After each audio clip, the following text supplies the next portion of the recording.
Manipuri Wari Pambi Channel na tabiriba pumnamakpu amuh hana taram nokchari ngasi amuk mayamgi ngahak pothana nabagidamag anauba horror story amakak puduna lakchari. Horror story asigi maming Thabal Halakpada. Horror story asigi writer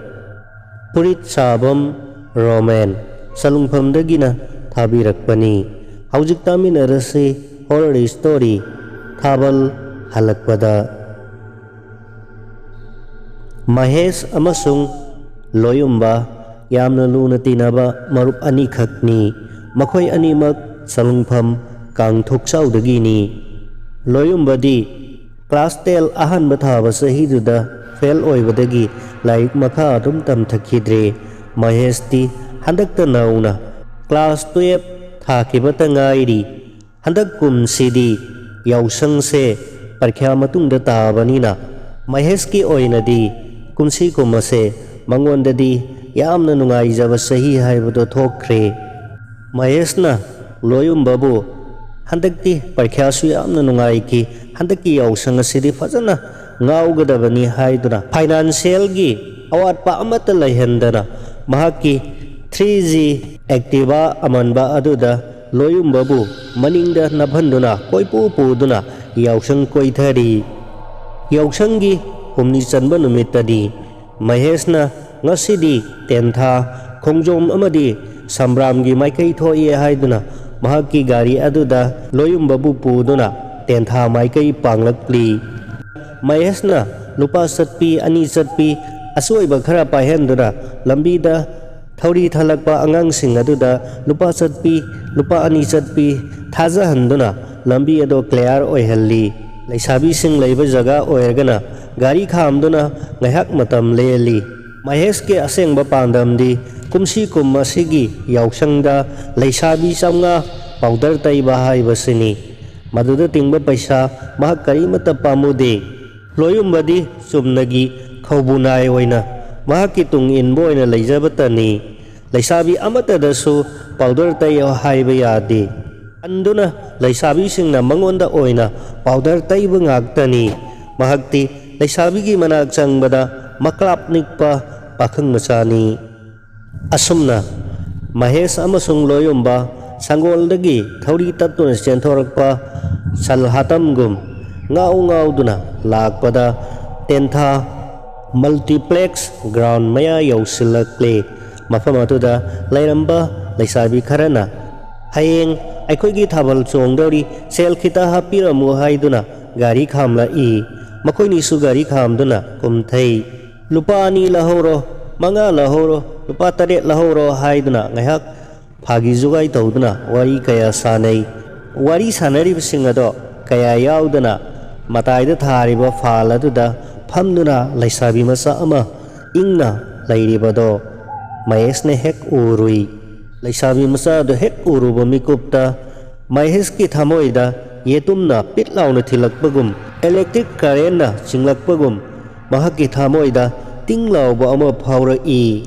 Laisabi masa dagi matau kirup Maheshna yengi nokphet tauduna mamanabi sing aduda nakoina hayeng thabal chongbagi pangu haiba paisa do panglagi tawutadi aina haiba wa amadi nakoi yabatai. Si hairaga laisabi amagi marakong mayada tapna Maheshna karigumba wa khra haiki. Laisabi aduna noklaga mingbudi lanchenbi kawe hairaga makoigi mamanabi lanchenbi do. Laisabi sing aduna lambi gi matai amada kauthokraga makoi masel kari nok wari khara juja sanaraga loina wa nokminai adudagi makoi amuk changlakna yare hairakhi. Ado mingbu kari kauge Mahesh adudi da Mahesh ekta kaurage da Mahesh ado nangalang minaraba namanaba sigi mingdi kari kauge. Loyumba kawe madi waso amata ngangdena udagi tarakpadauna dum tumin laina magi habit ni adudi wari su yanarabanina powder tairage ko haiduna Maheshna powder mathang taira i. Loyumbadi nokphet tauna masi amada lairi. Laisabi masa sing aduna powder amuk lauduna Mahesh amasung loyumbada tai. Mahesna adudi Lansenbi hayeng ai soidana thabal chongba lakani ko akoigi manaba loyumbaga ado hayeng thabal mafamdadi nangi asengba wa ma haidaba yaroi ko se ngasigidi lupa lising sirma lahoro hayeng thabal lakpada karaga mateng pangbige haidai nokpet tawraduna Lansenbi na Mahestagi lupa lising duma lausili asumna numituma Mahes amasung loyumba tentha amadi khongjomda ngauruduna makoigi yauksangi humni subu numito asomna loisinki mathangi numita loyumbana Mahesta yauksang thokna bagi hawula ko matamda Mahesto loyumbada ngarangi tenthada thengner khebi Lansenbi gi maramdata wari saduna laire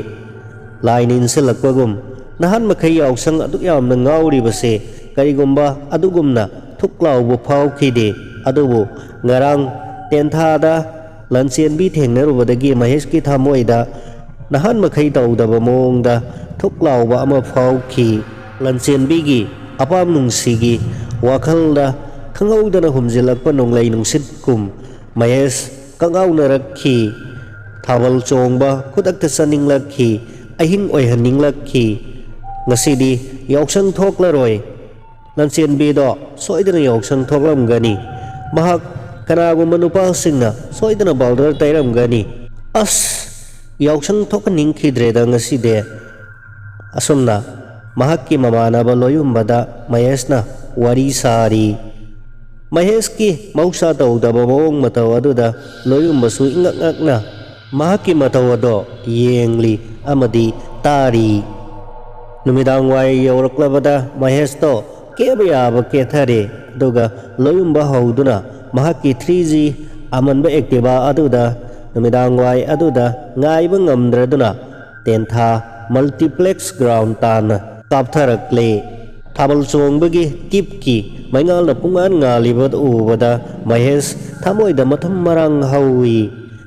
musician singna makoigi instrumental sing ado mafam chana thamba semjin sajin ba honaramli angang mayam ama pachen chenduna sanari Mahesna as thabal se karathuna honing khreda kayam wali jano haugadaba hairakpada walida music phawba nungthi nungaina phajana mafam chana loisendre makoigi instrument sing asipaw phajana thamdre haiba nang sina ngaingamdadana nganta hekta laksillaga ngasi se khara ingdra nungsit se yamna ingi makoigi swaida pat ama laibane aduna oiramni nateda ngasi se nongthik nongmang boina tawi nong khara surakadra khara ngana hansiraba Mahes nang khangsaw sarduna saloda bai loyum manangi haunabi aidi ngasidi thabal mafamdagi sual halaroi makoigi ne tip nong loisan khosinba loina yauduri poni nang hana salam ger sune aigi gari se puraga chatko ai khongna dom lakcha hoge as bai nang sema hairaduna makoini wari sanai bai ngakang matam len boina matam haukiba ngai boina game ngakang sanasi haiduna makoi anigi mobile phone ado lokthokduna game sanaduna matam lele aihak lairagadi thabal chongbado haure thabal adu busiliba laisabi sing mathang thongnarakduna thabal chongbado haudokle Lansenbi di yauba iu ude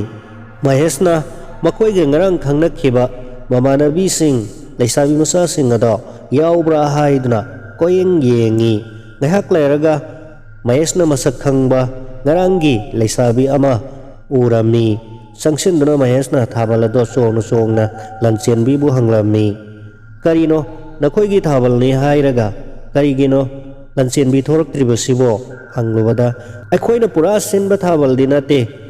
aikoigi ise sing laisabi sing group ahum mari punsinnaraga chongba thabal ne aikoi gaktana sinba ngampon teda ado Lansenbi di thokpodi thorakani ngahak lairagadi thorakpasu yai moigi mama hoi mana makhoi ngairi oiramni thabal haukraba pungmuk lairagadi Lansenbi do thabal chongbado Mahesna urami hek ubaga prap sangsin khiduna mahakpu pairiba nupa aduda bai warau yade ngahakta thachaba tare haiduna ꯂꯟꯆꯦꯟꯕꯤꯒꯤ ꯈꯨꯗꯥꯡꯗ ꯊꯠꯂꯒ ꯄꯥꯏꯔꯝꯃꯤ꯫ ꯑꯗꯨꯗꯒꯤ ꯋꯥꯔꯤ ꯃꯊꯪ ꯁꯥꯔꯝꯃꯤ꯫ ꯂꯟꯆꯦꯟꯕꯤꯅꯁꯨ ꯃꯍꯦꯁꯇ ꯍꯔꯥꯎ ꯑꯗꯨꯝ ꯇꯧꯔꯝꯃꯤ꯫ ꯃꯃꯩꯊꯪꯗ ꯃꯍꯦꯁꯅ ꯂꯟꯆꯦꯟꯕꯤꯗ propose ꯇꯧꯔꯝꯃꯤ꯫ ꯂꯟꯆꯦꯟꯕꯤꯅꯁꯨ ꯃꯍꯥꯛꯀꯤ ꯃꯑꯣꯡ ꯃꯇꯧ ꯑꯗꯨꯗ ꯌꯥꯅꯤꯡꯕꯒꯤ ꯏꯪꯒꯤꯠ ꯄꯤꯔꯝꯃꯤ꯫ ꯑꯁꯨꯝꯅ ꯊꯥꯕꯜ ꯑꯗꯣ ꯌꯥꯝꯅ ꯅꯨꯡꯉꯥꯏꯅ ꯆꯣꯡꯈꯤꯕꯗ ꯃꯇꯝ ꯑꯗꯣ ꯍꯧꯈꯤꯕ ꯈꯪꯍꯧꯗ꯭ꯔꯦ꯫ ꯅꯣꯡ ꯈꯔ ꯆꯨꯕ ꯍꯧꯔꯛꯂꯝꯃꯤ꯫ ꯆꯦꯟꯕꯤꯅ ꯅꯣꯡ ꯆꯨꯔꯛꯑ ꯃꯥꯜꯂꯦ ꯂꯩꯍꯧꯔꯒꯦ ꯍꯥꯏꯔꯛꯄꯗ ꯃꯍꯦꯁꯅ ꯆꯨꯔꯣꯏ ꯃꯔꯥꯏ ꯍꯪꯖꯈꯤꯅꯤ ꯉꯥꯏꯈꯣ ꯍꯥꯏꯗꯨꯅ ꯈꯨꯗꯥꯡ ꯑꯗꯣ ꯀꯟꯅ ꯄꯥꯏꯗꯨꯅ ꯀꯟꯅ ꯌꯥꯜꯂꯝꯃꯤ꯫ ꯑꯁꯨꯝꯅ ꯊꯥꯕꯜ ꯑꯗꯣ ꯔꯥꯎꯟ ꯑꯃꯃꯨꯛ ꯆꯣꯡꯂꯕ ꯃꯇꯨꯡꯗꯗꯤ ꯅꯣꯡ ꯑꯗꯣ ꯌꯥꯝꯅ ꯀꯟꯅ ꯆꯨꯔꯛꯂꯝꯃꯤ꯫ ꯑꯗꯨꯗꯒꯤ ꯊꯥꯕꯜ ꯑꯗꯣ ꯃꯇꯠ ꯇꯠꯇꯨꯅ ꯃꯥꯒꯤ ꯊꯣꯛꯄ ꯀꯗꯥꯏꯗꯅꯣ ꯄꯨꯡꯆꯦꯟ ꯆꯦꯟꯅꯈꯤꯔꯝꯃꯤ꯫ ꯃꯍꯦꯁꯁꯨ ꯒ꯭ꯔꯥꯎꯟꯒꯤ ꯑꯀꯣꯏꯕꯗ ꯁꯥꯔꯤꯕ ꯕꯤꯜꯗꯤꯡ ꯑꯃꯒꯤ ꯃꯈꯥꯗ ꯆꯦꯟꯁꯤꯟꯗꯨꯅ ꯅꯣꯡ ꯊꯨꯞꯂꯝꯃꯤ꯫ ꯃꯍꯥꯛꯀꯤ ꯃꯣꯕꯥꯏꯜ ꯑꯗꯨ ꯂꯧꯊꯣꯛꯇꯨꯅ ꯌꯦꯡꯕꯗ ꯅꯨꯃꯤꯗꯥꯡꯒꯤ ꯄꯨꯡ 11 ꯈꯔ ꯍꯦꯜꯂꯝꯂꯦ꯫ ꯃꯍꯥꯛꯀꯤ ꯃꯃꯥꯟꯅꯕ ꯂꯣꯌꯨꯝꯕꯗ ꯐꯣꯟ ꯇꯧꯁꯤꯜꯂꯝꯃꯤ꯫ ꯂꯣꯌꯨꯝꯕꯅ ꯐꯣꯟ ꯇꯧꯅ ꯂꯥꯛꯇꯨꯅ ꯃꯍꯦꯁꯀ ꯑꯃꯨꯛ ꯊꯦꯡꯅꯔꯔꯦ꯫ ꯃꯐꯝ ꯑꯗꯨꯗ ꯃꯈꯣꯏꯅꯤ ꯅꯣꯡ ꯑꯗꯣ ꯈꯔ ꯄꯥꯊꯔꯛꯄ ꯉꯥꯏꯗꯨꯅ ꯂꯩꯔꯦ꯫ ꯃꯍꯦꯁ ꯊꯋꯥꯏ ꯌꯥꯝꯅ ꯆꯥꯛꯅ ꯑꯣꯟꯊꯣꯛꯅ ꯆꯥꯛꯈ꯭ꯔꯦꯗ, ꯉꯁꯤꯒꯤ ꯅꯣꯡ ꯑꯁꯦ ꯑꯣꯟꯊꯣꯛꯅ ꯐꯔꯛ ꯇꯥꯈ꯭ꯔꯦꯗ ꯍꯥꯏꯗꯨꯅ ꯇꯛꯁꯤ ꯁꯣꯜꯂꯤ꯫ ꯅꯣꯡ ꯑꯗꯣ ꯑꯈꯥꯛ ꯑꯔꯥꯎꯒ ꯂꯣꯏꯅꯅ ꯐꯅꯌꯥꯝꯅ ꯀꯨꯏꯅ ꯆꯨꯈ꯭ꯔꯦ꯫ ꯊꯥꯕꯜ ꯑꯗꯣ ꯃꯈꯥ ꯇꯥꯅ ꯑꯃꯨꯛ ꯍꯟꯅ ꯆꯣꯡꯒꯅꯤ ꯍꯥꯏꯕꯒꯤ ꯊꯥꯖꯕꯁꯨ ꯂꯩꯇ꯭ꯔꯦ꯫ ꯅꯣꯡꯈꯔ ꯄꯥꯊꯔꯛꯂꯕ ꯑꯗꯨꯗꯗꯤ ꯃꯥꯒꯤ ꯒꯥꯔꯤ ꯊꯧꯅꯈꯤꯕꯒꯤ ꯃꯈꯣꯜ ꯀꯌꯥ ꯇꯥꯕ ꯍꯧꯔꯛꯂꯕꯗ ꯃꯈꯣꯏꯁꯨ ꯆꯠꯂꯁꯤ ꯍꯥꯏꯗꯨꯅ ꯃꯍꯦꯁꯇꯣ ꯆꯥꯛꯅ ꯂꯣꯌꯨꯝꯕꯒ ꯂꯣꯏꯅꯅ ꯃꯈꯣꯏꯒꯤ ꯒꯥꯔꯤ ꯈꯥꯝꯍꯧꯕ ꯃꯐꯝ ꯑꯗꯣꯝꯗ ꯂꯥꯛꯂꯝꯃꯤ꯫ ꯑꯗꯨꯕꯨ ꯃꯈꯣꯏꯒꯤ ꯑꯃꯟꯕ 3G ꯑꯦꯛꯇꯤꯚꯥ ꯑꯗꯨꯗꯤ ꯃꯐꯝ ꯑꯗꯨꯗ ꯂꯩꯔꯝꯗ꯭ꯔꯦ꯫ ꯃꯈꯣꯏꯅꯤ ꯒ꯭ꯔꯥꯎꯟ ꯑꯗꯨꯒꯤ ꯃꯐꯝ ꯀꯥꯆꯤꯟ ꯀꯣꯏꯌꯥ ꯆꯦꯟꯗꯨꯅ ꯒꯥꯔꯤ ꯑꯗꯣ ꯊꯤꯔꯝꯃꯤ, ꯑꯗꯨꯕꯨ ꯊꯤꯕ ꯐꯪꯗ꯭ꯔꯦ꯫ ꯊꯤꯕ ꯌꯥꯕ ꯊꯤꯔꯕꯁꯨ ꯐꯪꯗ꯭ꯔꯕꯗ ꯃꯍꯦꯁꯅ ꯁꯣꯏꯔꯔꯣꯏ ꯈꯨꯟ ꯊꯪꯅꯕꯗ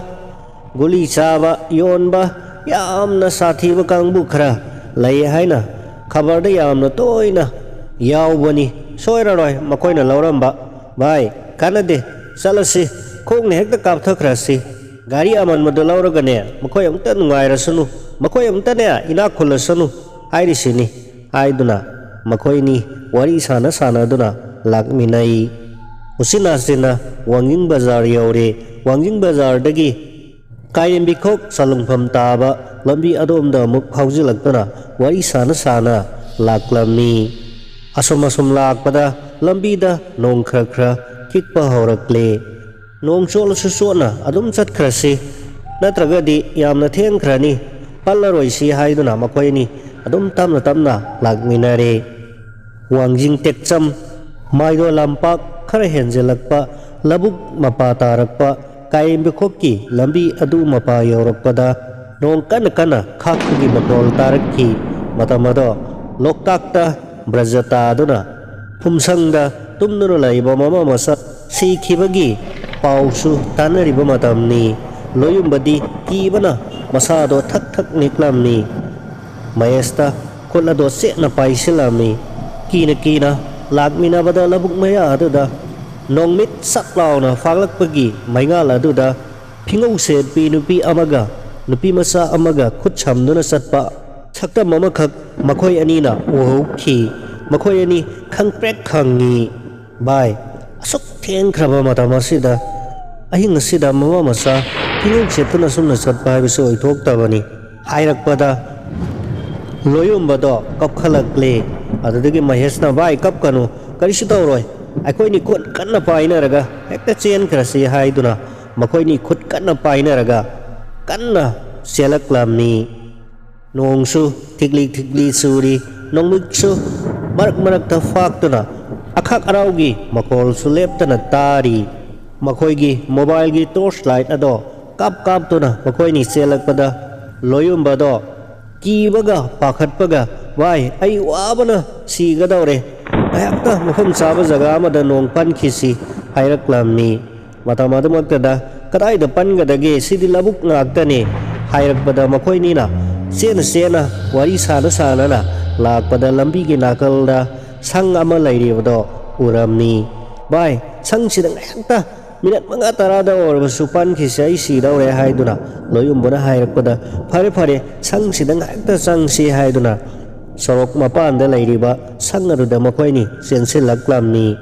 Sang aduda hek sang silakpada Mahesh ki torchlight aduna hek sang manungda kapsilobada ngasai ukhiba hingau setpi nupi amaga macha nupi manbi nupi masa amaga masam singado sang na mamai singado khanjilaga sang manung aduda famnuna leirambado makhoi ni maksak manana ukhi hoi ma haina amuktang lauramlaga makhoi ni chenthoroknaba honabada loyumba adudi pakhatpe henman khiduna sorok nakalna laiba Kongbal aduda mahaki mobile aduga konana tusilami. Mahesna makul aduda paiduna kanna namduna singkhalami aduga makoyani kanna amuk sorok aduda selaklami. Loyumbadi kapna waana seli. Mahesna kudang aduda paiduna singboy kariboy tauduna selakwana kayem bikok singdum masa manak yaw selaklami. Loyumbana Maheski khudang aduda tap yanduna ngai kho bai haiduna thamlamni. Mahesna bai as nang sinupa antok naman khidre wana khara chen boy sat boy tawdur jatrabadi yararoye matam si amna su thengkhre nong nungsit se akha arau se kansilagladi akoi ni na thaisaroi lo leptabi adum chat khara se haiduna makhudang paiduna singna bahonari. Loyumbana bai sigi kay biko kisingdum masa mathak asidani laisabi ama thori anduna sidura leirame haibado mahaki thawaina sing mathak asida kap tuna lei haibane ai hana wari takre ai lanthokpa ngamaroi ai chatpa ngamaroi haiduna kanna muksu kap khalak le. Mahesna kanna themduna chatnana bahonarba suloyumbana singdum ado lanthokduna chatpa ngamroi haiduna sikhang duna kaptuna leirami. Tanda aduda makhoigi maikai romda gari masa ani khak kanna thoraklamni wada ubada loyumbadi chenge tawramni. Adudagi Mahesna ngaiko karigino nangna chelibadubo karino sukhangdana haiduna khamlamni. Gari masa ni do makhoigi manak yoraklabada Mahesna khamlamni. Markhoi bukadai satpiribano khongjomda thabal chong masalubani hairakpada kadai yobigadabano hangbada aikoi salungpham yaugadabani hairaklamni. Tan yamna sare aikoi su salungpham kang thoksaudagini aikoi ni su tenthada thabal suonglubani gari su mangkhre khongna halakpada lambida yamna aki mastam khara su thengaduna aikoi wana laglibani aigi marabasi su kaptuna laire yaragadi aikoi khara mateng pangbiyo aikoi su khara yaujage hairakpada marupsing aduna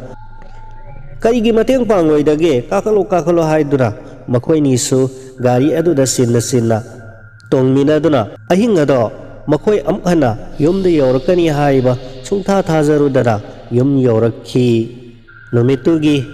thokheba thodok-sing adugi wari ado mathang Mahesna mahaki mamanap-singda lirakpadagi ahal-singna hairakpadagi khangle madudi sahi ahumukki mamangda mama masa ado laudagi halakpada tekcham lekai de laiba BSF ki sipai gari amana thonduna laikhidabani haiba mado khangkheba mikuptagi Mahesh amasung Loyumba lambi aduda numidang amukta satke haina mapungningsda khankhidre. Numit nini humni muk lairaba matungda Mahesna Lansenbidagi thabal mafamda lorakpa mobile number aduda mahaki gari manghoba amadi numituda thokheba thodok-sing adugi warising likhi. Lansenbina yamna thajadana ingak-ngakna mahaki gari number ado hanglakhi. Lansenbigi mayamba yamna ngausinaba ama leirami mahakna nahan makai thaudaba anauba Activa 3G amanba mathaubado Lansenbina urami. Mamanabasingga loinana koithauduna leiriba Activa adugi number ado Mahesna mahaki manghauki hairiba Activa number aduga chap manakhi. Lansenbi yamna ikaikhi mahaki mayamana tawruriba phataba thabak adugi damak Mahesta ngakpinaba haikhi. Activa ado masamakna thauduna Lansenbina ꯃꯍꯦꯁꯀꯤ ꯌꯨꯝꯗ ꯊꯤꯜꯂꯛꯈꯤ꯫ ꯊꯤꯜꯂꯛꯄ ꯅꯨꯃꯤꯠ ꯑꯗꯨꯗꯒꯤ ꯂꯟꯆꯦꯟꯕꯤ ꯑꯗꯣ ꯌꯨꯝꯗ ꯑꯃꯨꯛ ꯍꯜꯂꯨ ꯍꯥꯏꯕ ꯌꯥꯗ꯭ꯔꯦ꯫ ꯑꯌꯥꯝꯕꯅ ꯃꯍꯥꯛꯀꯤ ꯑꯦꯛꯇꯤꯚꯥ ꯍꯨꯔꯥꯟꯈꯤꯕ ꯑꯗꯨꯒꯤ ꯉꯥꯛꯄꯤꯅꯅꯕ ꯑꯃꯗꯤ ꯃꯗꯨꯒꯤ ꯗꯟꯗꯤ ꯑꯣꯏꯅ ꯂꯟꯆꯦꯟꯕꯤꯅ ꯃꯍꯥꯛꯀꯤ ꯁꯦꯕꯥꯔꯤ ꯑꯣꯏꯅ ꯄꯨꯟꯁꯤ ꯆꯨꯞꯄ ꯂꯩꯖꯔꯒꯦ, ꯃꯗꯨꯅ ꯇꯣꯛꯅꯔꯁꯤ ꯍꯥꯏꯗꯨꯅ ꯍꯥꯏꯔꯛꯂꯝꯃꯤ꯫ ꯃꯍꯦꯁꯇꯣ ꯍꯔꯥꯎꯃꯟꯈꯤꯗꯨꯅ ꯇꯧꯐꯝ ꯈꯪꯗꯗꯨꯅ ꯆꯦꯟꯁꯤꯟꯈꯤꯗꯨꯅ ꯂꯟꯆꯦꯟꯕꯤꯕꯨ ꯃꯈ꯭ꯋꯥꯡꯗ ꯀꯣꯟꯗꯨꯅ ꯊꯥꯡꯒꯠꯇꯨꯅ "ꯑꯩꯒꯤ ꯅꯤꯡꯕ ꯊꯨꯡꯂꯦ" ꯍꯥꯏꯗꯨꯅ ꯂꯥꯎꯔꯝꯃꯤ꯫ ꯑꯗꯨꯗꯒꯤ ꯃꯈꯣꯏ ꯑꯅꯤ ꯄꯨꯟꯅ ꯇꯨꯁꯤꯟꯃꯤꯟꯅꯔꯝꯃꯤ ꯑꯗꯨꯒ ꯐꯥꯛ ꯐꯥꯛ ꯅꯣꯛꯃꯤꯟꯅꯈꯤ꯫